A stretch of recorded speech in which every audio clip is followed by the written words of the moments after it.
Welcome to Fireside Nets, brought to you by Empire Sports Media. We are your hosts. I'm Spen Harris. He is Nick Shanman. And I got a knock-knock joke for you. Okay. Knock, knock. Who's there? Mikal Bridges. That's who. I'm gonna go. Bridges. That's not a knock joke. There's no. You know what? At least call him by his nickname, Brooklyn Bridges. I mean, the emergence of Mikal Bridges, it's got to be the lead of this podcast. We're a Brooklyn Nets podcast. He has cemented himself as the best player on the team.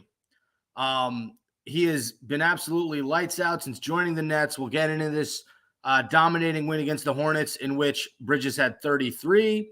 He also had 19 first quarter points, which was a career high.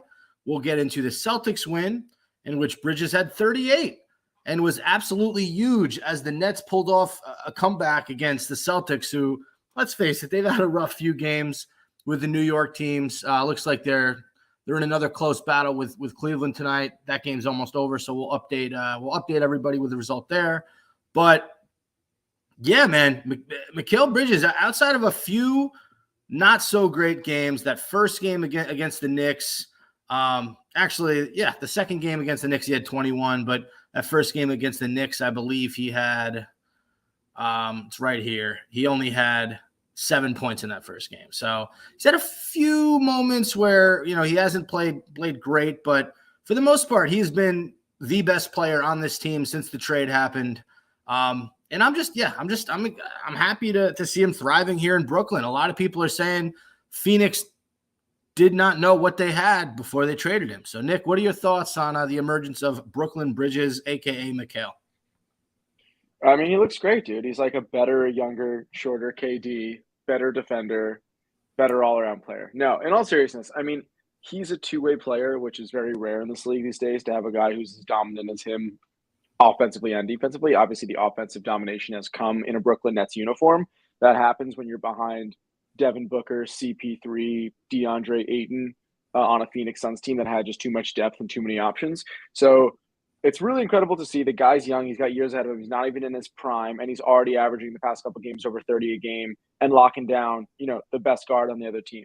I also want to give credit to Cam Johnson, another guy who on the Suns was coming off the bench for a good, solid offensive spark. Now he's our, I would say third guy. I guess if you give Dinwiddie the number 2 spot, and Cam Johnson's really coming into his own as a scorer. He had a clutch floater layup and one against the Celtics the other day to kind of solidify that lead towards the end of the game. So Mikal Bridges, obviously forefront of the conversation right now, the number 1 guy on this Brooklyn Nets team, and it's only up from here for him. But got to give credit to Cam Johnson. Dinwiddie, Dinwiddie's always that guy who's been up and down, has an unbelievable shooting night, an off night, unbelievable shooting night, but we're kind of getting what we need out of him. I guess the only person I would say, like we talked about last time, is Claxton, who's been slowing his roll a little bit with these new guys working out the chemistry. But yeah, dude, I'll focus on Mikal Bridges for now, and it's really fun to see. I think he's the guy, and if we could build around him going forward, it's exciting. We can get to Claxton and Cam Johnson in a bit. I have a fun game I want to play with you. But since joining the Nets, Mikal Bridges is averaging 26.1 points per game. He's shooting 50% from three-point range, 54% from the field, and he's just been phenomenal. What else we got? We got 1.6. No, that's 5.9 rebounds a game, 3.1 assists per game, 1.1 steals per game, 0.7 blocks per game. He's a do-it-all type of player. Just been very happy to see that, even though it's been bittersweet since KD and Kyrie left, and love the fact that they duked it out and Kevin Durant came out on top on Sunday. At least we got some promising younger players on this team that we can look forward to. So let's get to, the games that the Nets played. We'll start. Wait, can we acknowledge, because you said Kevin Durant, we want to acknowledge him and Kyrie not even making eye contact in that Mavs Suns game the other night, where Booker and Doncic almost went at it. And I'm going to take Doncic's side here. Booker now has Durant and then talk shit with 3 seconds left when the game is over. Doncic was like, yo, if you're going to talk shit, please don't do it with 3 seconds left. But Durant, Kyrie didn't even converse. And that just kind of shows the relationship they had on this Nets team once Kyrie decided to leave, kind of just blindsided KD. And the fact that KD voiced that frustration and Kyrie doesn't even try to make amends or make peace or even just, I don't know. There's something that really irks me about it, about Kyrie, that makes me feel so much better that he's not on the Nets anymore, if that makes sense. And if you look at the Mavs, 2-5 as of yesterday or the day before, I'm not sure if they had a game last night, 2-5 in their first 7 with Doncic and Kyrie both on the floor. So bad news bears for the Mavs and Kyrie. Still got love for KD, but just an interesting lack of interaction in that Suns Mavs game. Few things here, and I'm actually glad you brought this up because as a Nets fan, I think we all paid very close attention to the game on Sunday, what transpired, how it ended.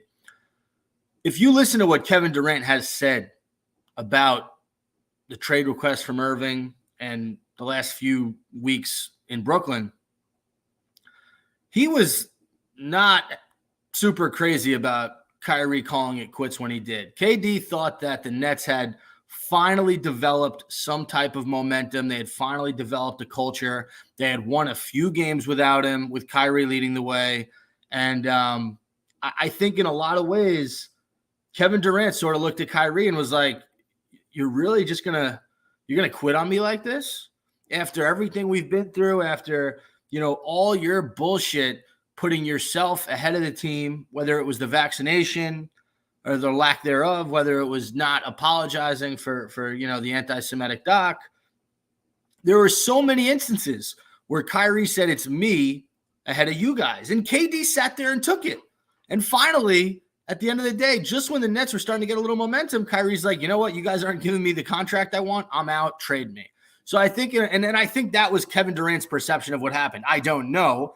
But hearing what KD has said about it, I've kind of put context clues together, and that's been my conclusion. So it didn't surprise me that the two didn't interact during that Phoenix-Dallas game. I 100% agree with you that Devin Booker, he always tends to do this. Last year in the playoffs when they were beating the crap out of the Mavs, he gets fouled, he dives on the floor, and he starts making fun of Luka. Oh, it's the Luka special, right? And he's smacking the ball out of Luka's hands, and he's talking trash. And Luka had a very similar quote last season. And it's a famous quote because Michael Jordan said it back in the day when the Bulls were playing the Hornets, right? It's easy to talk big when you're up. What bothered me about that whole Booker sequence is Kevin Durant scored the final 4 points of the game. He hit the big mid-range jumper to put the Suns up 2, and he hit the 2 free throws to ice the game. Yet Booker is the one who's running his mouth and talking shit. So whatever. Still happy that KD won, but and Kyrie lost, but at the same time, I just thought Booker, he does a lot of bitch things. I'm not saying he's a bitch. He's a much bigger person than me, much better athlete, much better shooter. But he does a few better looking, cooler guy. All right, let's not get carried away. Yeah, and by the way, Kyrie and Booker got into it at the end too. I don't know if you saw that. They were shouting stuff at each other. So interesting there. How amazing would it be if the Dallas Mavericks and Kyrie Irving missed the playoffs? I mean, that's what's funny about the Booker stuff is he's talking shit to like a really average to slightly below average Dallas Mavericks team that if they somehow sneak in as the 7th or 8th seed is going to have no traction whatsoever, probably not even past the first round. So that's just funny. You get the best player in the league and now you're talking shit. Anyway, it would be great if the Mavs did make the playoffs. It's obviously we're on a kind of a longer track now in this Nets organization, but to make the playoffs with this team, even to win a couple games, I'd consider a big victory, and to watch Kyrie go out would make me very happy. Yeah, that would be phenomenal. But all right, this is the Knicks podcast. Enough talking about former Nets. Let's talk about this current team. Let's start with the dominating win over the Hornets yesterday. I have the score up, and I'm pulling it up to you. The score is brought to you by Empire Sports Media. You want to read about the Yankees, read about the Nets, read about the Rangers, read about the Mets, read about the Giants, read about the Jets. Go to Empire Sports Media. Shout out to Alex Wilson. Okay, 102-86 was the score as the Brooklyn Nets beat the Hornets.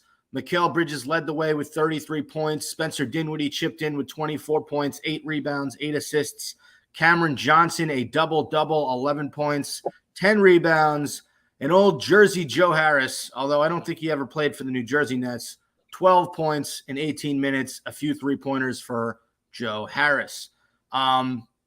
This game was essentially over after halftime. The Nets were just up huge. Charlotte outscored the Nets a lot in the second half, but not enough to overcome the deficit. Nets took their foot off the gas a little bit. This was probably that first half, outside of the second half against the Celtics. That first, and again, we have to keep in mind the competition. The Hornets are one of the worst teams in the league. I think their best player right now is Terry Rozier. Nobody scored more than 20 on their team. Kelly Oubre Jr. was their leading scorer with 17. So they're down bad. So I don't want to look too much into this win, but still got to play the game. Nets did their job in that first half. They put up 36 and 34 respectively. And things were just clicking. You know, the turn defense to offense, the ball was moving.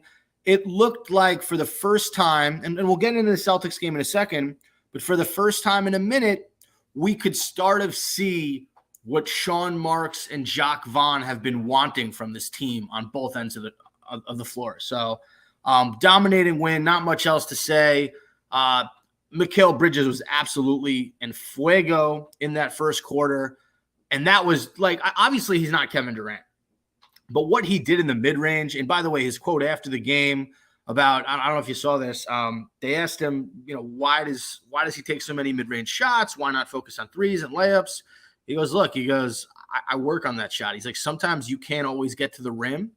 That mid-range shot to me is a layup. Bro, that's like DeMar. People don't do that. That's like DeMar DeRozan, KD. Like, if you can nail mid-range, everyone overplays perimeter and packs the paint. Hitting mid-range shots is a novelty in the NBA that people do not have. It's a rare skill set to have, and it is huge. I mean, you said most of it, right? What I like about this stat line is 4 players in double-digit scoring. Cam Johnson, double-double, 11 points, 10 rebounds. Mikal, 33. Dinwiddie, 24. Joe Harris, 12. And also the distribution of rebounds. We out-passed, out-rebounded, and had fewer turnovers than the Hornets. And I'm looking at Cam Johnson, 10 rebounds. Finney-Smith, 7. Claxton, 12. Bridges and Dinwiddie 8 and 8. You don't see that on an older Nets stat line. You see Claxton getting all the rebounds. You see Durant trying to get some rebounds, and then maybe some low 2-3 scattered amongst the rest of the team. Morris with a couple, Royce O'Neal with a couple. This team is playing all together on both ends of the ball. Everybody's distributing. Everybody's crashing the boards. Everybody's scoring, taking good shots. So that's what I saw in this Hornets game. A really nice amalgamation of the past 2 weeks of this team coming together. But what I will say is it's against the Charlotte Hornets, who are 20 and 46. And they are an absolutely atrocious team despite having a lot of talent. So I like talking about the Celtics game more. That's a more exciting game to me given the comeback. I know we'll get there. Hornets, if you look at the stat line, shot 37%. We shot 39. We shot 27. They shot 26 from 3. Wasn't an efficient scoring night by any means by either team. We just happened to play a little bit better than a shitty team on the offensive side. But with that said, a lot of good takeaways from individual players and hustle and grind and this chemistry that's coming together. Yeah, absolutely. So let's move on to the Celtics win on March 3rd. That was Friday night. And this one was a very shocking win. Look, it's no secret that the Boston Celtics have been a more successful basketball team than the Nets in the past 2 years. Jason Tatum, Jaylen Brown, one of the best, I wouldn't call them young anymore, but one of the best duos in basketball. You round that out with Horford, Robert Williams, Marcus Smart. I mean, we all know the roster of the Celtics. They're a very deep and talented team. But in that second half on Friday night, it was the Brooklyn Nets who managed to take control of this game. Final score, 115-105, Brooklyn. Mikal Bridges, 38 points, 10 rebounds, 4 of 6 from three-point range. Nick Claxton, 12 rebounds in this one, only 2 points for Clax. Cam Johnson had 20 points. Dinwiddie had 17 points and 8 assists. Cam Johnson, 20. The big outlier, Nick, and this is what we had not seen since he's arrived. Dorian Finney-Smith, 17 points, 5 of 11 from three-point range. He was a plus 14 in this game. That is huge. He has been in the starting lineup, and he has been absolutely abysmal. In that Hornets game, he was 2 of 8 from 3. The funny thing about the Hornets game, we shot 28% from 3, and we still won by a million. We were able to shoot the 3-point ball a little bit better in the Celtics game, 32% for the game. But Dorian Finney-Smith putting in 17 points, that was absolutely vital for this team to beat the Celtics team. And I was just happy to see all starters playing really well. This was an unbelievable comeback and the best win so far with this new Nets unit. Just because everyone stepped up, like you said. I mean, DFS, we haven't seen much of him, and he's that guy who also plays two sides of the ball, passes when he needs to, hits open threes. I liked him a lot on that Mavs team, and I think they're 2-5 for a reason the last 7, and he is a big missing piece of that puzzle. He rebounds, he plays D, he hits open shots. He started off a little slow, like we said, the past couple of weeks with the Nets, but I like him on this roster. He's a guy I'm okay with being that 4th option offensively in the starting lineup, or even 5th option in the starting lineup, because I think he does all the other little things right. I watched this Nets Celtics 4th quarter as the happiest human being on planet Earth, because this is why we do what we do, put the puzzle pieces together. It's why we try to, move and shift and train these young guys like Claxton and bring guys in like Bridges to really shine. Guys like Cam Johnson, who went from being the 6th, 7th man on a team to the 3-4 offensive option on a team, who's really coming in and hitting some big shots in the clutch. Spencer Dinwiddie, we always know what he could do in the clutch. He always hits a big shot when he needs to, has all the confidence in the world, 3-point driving, he could do it all. So to me, this was watching everyone in their true element. This was kind of like the potential that we see, right? We do that consistently, that second half against the Celtics. We're looking at a 4th or 5th seed in the East, right? We're sitting at 6th right now, but we're looking at a team that could potentially make a run if they're able to work and play together. I will say the Celtics are on the downturn right now. They have not looked good. They've lost a couple to the Knicks. They lost to us. They've been out of it. I know Brown wasn't there for a couple games. I know Tatum goes in and out of his hot streak, and he's going downhill lately too, shooting-wise. So we're catching the Celtics kind of on a little bit of a skid. With that said, that's still the number 2 team in the East behind the Bucks. That's still a team that we fucking hate and we love beating. So really fun to watch, amazing comeback. If we could start building around that momentum and really being a little more consistent with our play, I mean, the sky's the limit with this team. We were down 28 points in this game. We let up 37 first quarter points to the Celtics, down 28, and we came back and we absolutely took control of this game. And the one thing, look, I'm going to sing his praises a lot during this episode. I already have.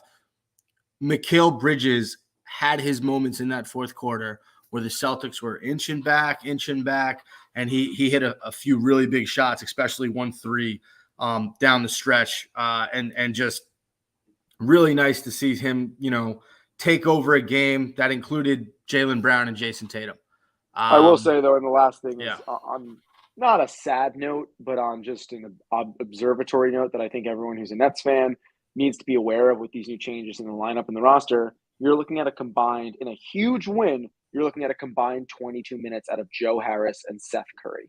So you're seeing these guys having to take a back seat to Cam, to DFS, to Dinwiddie. Obviously, Joe had a great last game against the Hornets. I think he was 4 for 6 from the field, playing about 20 minutes.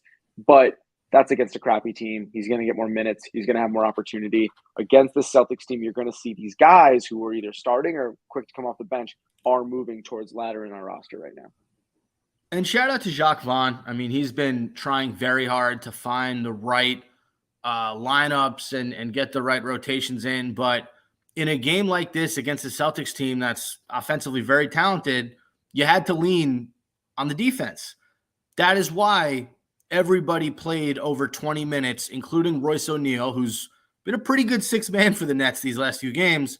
But Joe Harris, like you said, 8 minutes, Seth Curry 14 minutes, and Cam Thomas 7 minutes. Those 3 guys are the worst 3 defenders who get minutes on this team. I'm not including, Day'Ron Sharpe, Patty Mills, Dennis Smith, David Duke Jr., and Yuta Watanabe wasn't available for this game. But those 3 guys, Curry and Joe Harris, it's very obvious that they have deficiencies on defense, and Cam Thomas is not known for his defense either. So I get it. It makes sense. Vaughn had to go with a defensive heavy rotation against the Celtics. All right, Nick, we have to talk. I'm not going to talk about the Bucks game. It happened so long ago. We've played 3 games since then. Bucks kicked our butt in the second half. We couldn't cover Giannis, pretty much how it went. I do want to talk about this Knicks-Nets game, 142-118, the Knicks. I was on record saying that I gave the Nets a pass in that first loss against the Knicks because I thought, Bridges had just got there to throw him, Cam. Dinwiddie's been here before, but he hasn't been here in a minute. Throw those 4 new guys into this Brooklyn-New York rivalry. I just didn't think they were ready. So when the Knicks won a few weeks ago, I said, that's fine. Why don't you guys see us after we've had a few games together? And they did, and they spanked us again. We cannot stop Jalen Brunson. 39 points for him, 15 of 18 from the field. The man missed 3 shots all night. Quentin Grimes killed us. Julius Randle killed us. 22 points for Grimes, 21 for Randle. Right now, the Knicks are the hottest team in the East. They've beaten the Celtics. They've beaten the Heat. They demolished us. They've just been a really, really good basketball team. And I got to give credit where credit is due. I hate the Knicks almost as much, if not more, than I hate the Celtics. Probably more. I probably hate the Knicks a little bit more. But Jalen Brunson is a top 3 point guard in the league. The way he's playing right now, I would say it's Damian Lillard, Luka, and I would say Jalen Brunson is third. Right, Steph now. Curry's back. Don't sleep on Steph. He just got Curry's back. good, but Curry hasn't been playing the last few games, and Brunson's been playing out of his mind. And you know what I heard today, and I forgot who said it, but I'll agree with him. Julius Randle has had so much of an offensive weight lifted off his shoulders, right? He doesn't have to do everything for this Knicks team. So he can focus on hitting those crazy fadeaway threes that he likes to hit. And by the way, specific to this game, I knew the fucking game was over when Julius Randle took a fadeaway baseline 3 for the first shot of the game, and it just hit nothing but net. And I was like, oh, they're going to start off like that? They're going to annihilate us. And that's what happened. Cam Johnson was the high man in this one, 33 points for Cam Johnson. His highest scoring game is in net, I think. Don't quote me on that. Mikal Bridges, 21 points, 8 of 8 from the line, but just 6 of 13 from the field. Dinwiddie only had 11 points. Knicks scored 47 points in the first quarter, 34 in the second. This game was over by halftime. Any comments about the Knicks destroying the Nets in the last 2 games? I mean, Knicks are on a 9 or 10 game win streak at this point. It's the biggest streak they've had since, I believe, 2013 or 14. I heard on First Take this morning. So let's get emotional. How much does that piss you off that they're playing this well right now? It pisses me off that they're playing really well. What pisses me off more is the Knicks fans. This is just the New York City Knicks vibe. It's like the Knicks are playing well for 10 games, and now all of a sudden they're a championship contender. Like, Knicks fans act like the smallest victory in a tenth of a season is gonna, like, now they're the greatest team in the world, and they worship these players. Like, Emmanuel Quickly is now Jesus Christ in New York City. We had Kevin Durant, Kyrie Irving, and James Harden, and we were, hoping to make a deep run in the playoffs and contend for a championship. You have Quickly, Jalen Brunson, and Randle, and you guys are acting like you're hot shit because you beat a lowly Celtics team. Like, try beating a team full throttle, full healthy, that's actually a championship contender team right now. The Celtics are not that team. They're in and out of injury. Their depth is running out, and they're literally on a downturn in just efficiency and win-wise. So I don't like the Knicks fans acting like this is like a team sent from heaven. You have a good streak. The Nets had a 6 streak at the beginning of the season. We never fucking acted like we were gods. And if anything, we were hopeful. So it's just like this weird Knicks mentality of like the world erupts as if the Knicks are like, look what happened with Carmelo. Look what happened with Porzingis. The same shit's going to happen. This Knicks team at best will finish 5th in the East, and at best will make it to the second round. So stop acting like you have any chance at being a championship contender with a team of like slightly above average third-year players. Wow. Okay. Strong words from anti-Knicks guy, Nick Shanman. That's kind of ironic because your name is Nick. Speaking of collapses, the Celtics are about to lose in overtime to the Cleveland Cavaliers. They lost to the Knicks in double overtime the other night. They lost to the Nets a few nights ago. Celtics are in a bit of hot water right now, Nick. So it's funny to see them kind of, loss against the Knicks, loss against the Nets. They beat the Cavs a few days ago. Then they lost to the Knicks again. This will be their fourth loss in 5 games.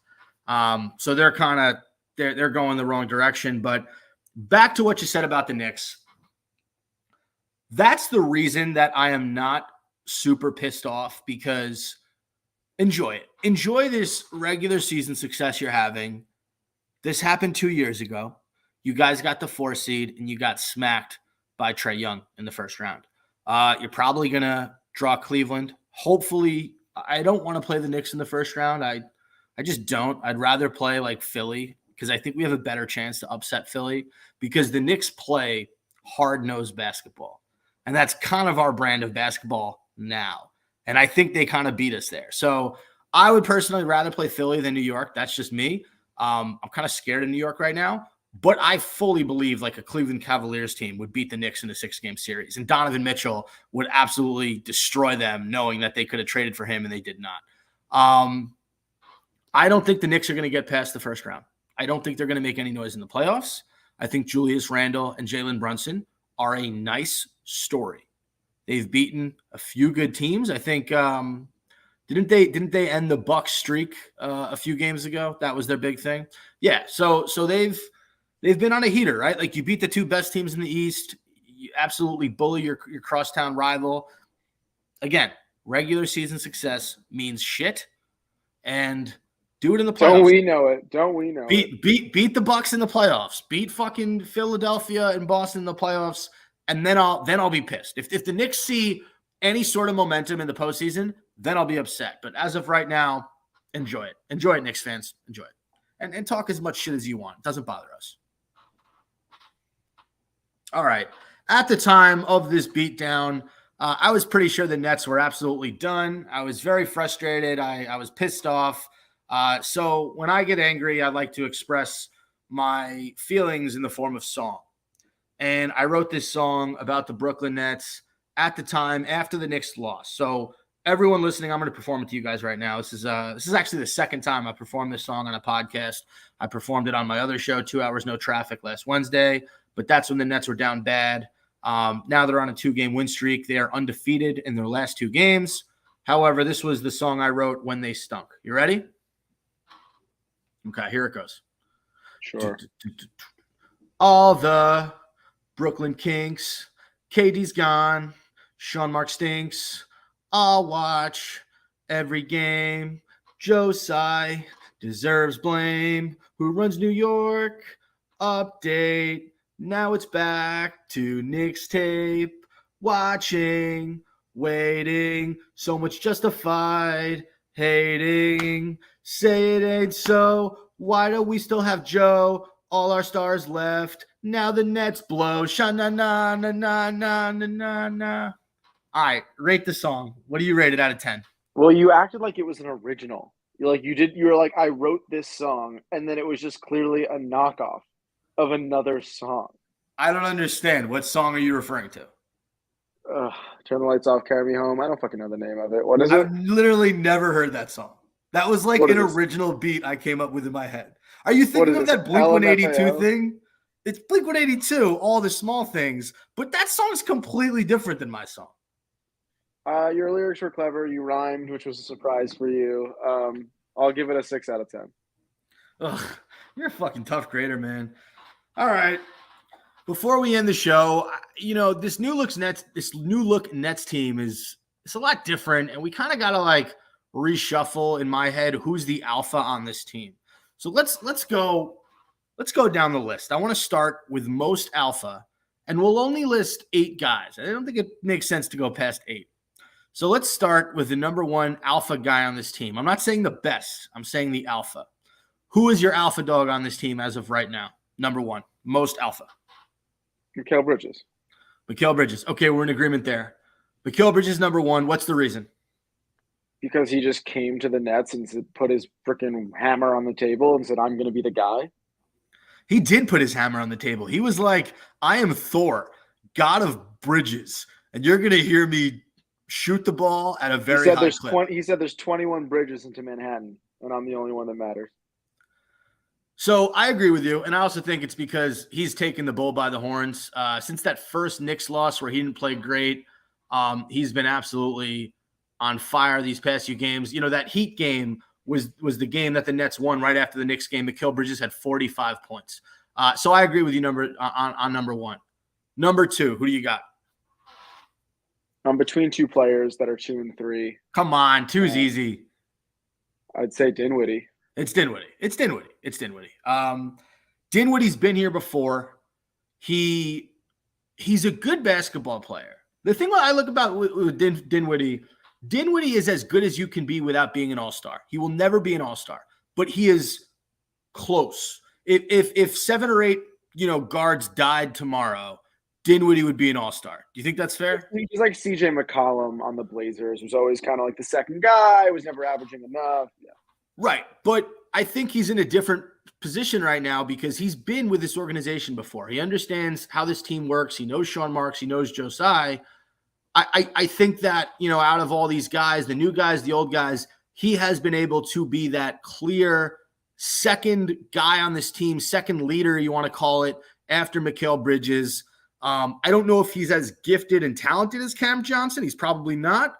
But in terms of being a leader, having the confidence to hit big shots, Dinwiddie was huge in that Celtics game. He was big in the Hornets game. And if the Nets, are going to have any success, it's going to be with Dinwiddie running the point. You want to know who my number 3 is? Yeah, hit me. Royce O'Neal. Tell me why.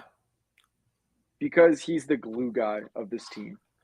He's the guy. He keeps everyone together. He's a leader. He's a lockdown defender. He is not a guy who's going to hog the ball in any way, but he will hit a big 3 when he needs to. You know who Royce O'Neal is? Jeff Green. Royce O'Neal is a guy who gets slept on. His name is not uttered out of most people's mouths, but when you need a bucket, when you need a big 3, when you need a big stop, you want him on the court. I like that a lot. You know what? Fuck it. I'll agree with you. We'll go Royce 3 as long as we can go Cam Johnson 4. Deal. Did you see the bloody nose he got in that Hornets game? Yeah. Mark Williams. I feel bad for the dude's elbow because Cam Johnson's nose is a monster. I like Cam Johnson's game a lot. I think he gets a little bit trigger happy from 3, and he's just not been shooting the ball super well from 3 since he's joined Brooklyn. So I'd like to see him take it to the rack a little more. I think his mid-range game is pretty underrated. He's got a nice mid-range game. He's got okay handles, but he can get to the hoop if he needs to. But I do like the fact that he's been aggressive since he's been here, and I'll give him number 4 after Royce.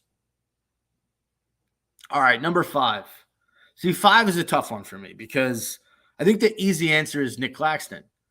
I haven't seen him be super aggressive. He has not been the same Nick Claxton since Kevin Durant and Kyrie Irving left. Now, I know my guy Peter from the Only Nets podcast, wants to say it's because he's a little bit banged up. I don't see it. Even if he is banged up, there's something else there. I don't want to say he's regressed, but at the same time, this isn't the guy that we were saying could be an all-star. He has not been playing like that. He got absolutely manhandled by Mitch Robinson in that loss. I think he scored 2 points in the victory over the Celtics. I mentioned that. Yeah, 2 points from Nick Claxton. I think he's under double figures the last several games. And that's just not the Nick Claxton we are used to. 8 points in the game against the Hornets in that 102-86 Brooklyn Nets win. So I'm going to say that Cam Thomas is the number 5 alpha on this team ahead of Nick Claxton. You agree? Yes. Okay. Number 6. I'll give it to Claxton. We're doing the whole roster? 6. No, we're doing the first 7. That's way too many. Yeah, like 3 was enough. Nick Claxton's 6, and 7, I'll go Seth Curry. Why? Just because he thinks he's the man? Because Seth Curry does not give 2 fucks if he's missing shots. Like, Seth Curry just keeps putting it up. I think in this Hornets game, his stat line was terrible. Curry was 0 of 8 from the field, 0 of 5 from three-point range. He had 2 points because he hit 2 free throws. But And he still sleeps like a baby. In 16 minutes, he's putting up 8 shots. And the thing with Seth, man, I'm confident that even if Seth can't hit shit, he's not going to stop firing, and he's going to come back. And when I think about Seth and Joe, I just think Seth has a little bit more to his game. Yeah, Joe Harris had 12 points in this one, 4 of 6 from 3. Great. He was a +3, and Curry was a 0 as far as plus and minus goes. Like, they do the same thing, just Curry's got more in his bag. So, yeah, I'm going to say that Curry would be the 7th guy, and then after Curry, we don't have to keep going, but Joe Harris would be 8. Okay, there you have it. We talked about all 3 games that mattered. We talked about the emergence of Mikal Bridges. We talked about the biggest alphas on the team. I sang a song to you guys, an original song about the Brooklyn Nets from a few days ago. Nick, was there anything else that you wanted to cover on episode 142 of Fireside Nets? No, I hope everyone has a great week and has an enjoyable life. Enjoyable life, enjoyable week, enjoyable basketball watching experience for all you Nets fans out there. Let's hope the Nets are able to keep it up against the Houston Rockets tomorrow. If you're listening on Tuesday, the game is tonight. And as always, Nick, catch you on the fireside. Getting pretty good at that.